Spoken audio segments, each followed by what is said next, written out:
Mga kababayan, kayo po ay nanonood pa rin ng Panahon TV at sa puntong ito, alamin na po natin ang magiging pagtaya ng panahon sa mga susunod na araw. Silipin po natin ang 3-day weather forecast ng Pag-asa.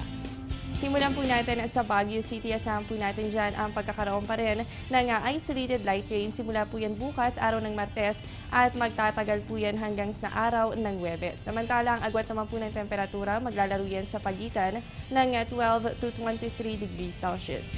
Dito po sa atin sa Metro Manila, asahan din natin ang fair weather condition bukas pero may mga chance pa rin yan ng mga pulo-pulong mahihinang pag-ulan. Good weather condition din po tayo pagsapit ng Miyerkules at Huwebes pero syempre posible pa rin po ang pagkakaroon ng localized thunderstorms.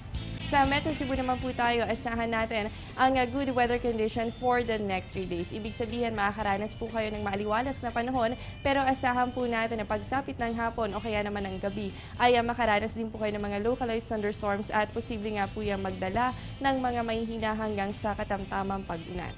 At sa Metro Davao naman po tayo, asahan natin ang mataas na posibilidad ng mga pag-ulan bukas. Kaya naman sa mga kababayan po natin, huwag natin kalilimutan ang pagdadala ng payong tuwing lalabas ng inyong mga tahanan. Asahan naman po natin ang good weather condition pagsapit po yan ng Miyerkules at ng Huwebes. At sa inyong areas po, ang agwat ng temperatura maglalaro naman yan sa pagitan ng 23 to 31 degrees Celsius.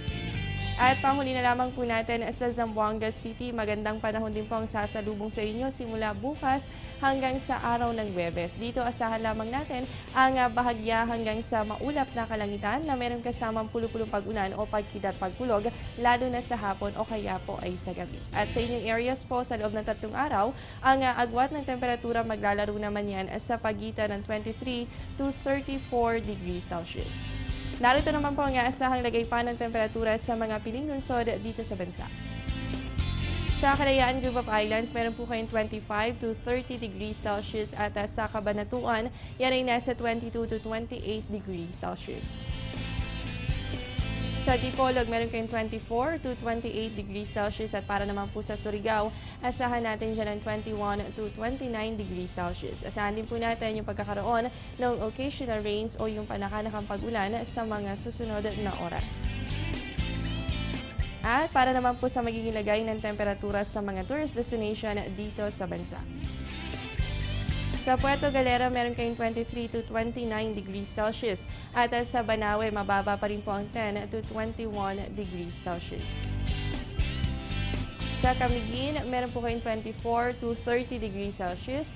At sa Naga, mababa na po dyan ang 22 to 29 degrees Celsius. Asahan din po natin ang pagkakaroon pa rin ng mga mahihinang pag-ulan, lalo na sa hapon o kaya naman ay sa gabi. At alamin na po natin ang naging lagay ng ating temperatura kahapon, araw ng Linggo. Base po sa datos ng Pag-asa, ang minimum temperature ay umabot po yan sa 21 degrees Celsius. At nai-record po yan alas 6 ng umaga at ang maximum po natin pumalo naman yan sa 28.1 degrees Celsius. Sa ating relative humidity, ang minimum po ay nasa 63% habang ang maximum naman ay pumalo naman yan sa 87%. Huwag po kayong aalis, magbabalik pa po kami matapos ng ilang paalala.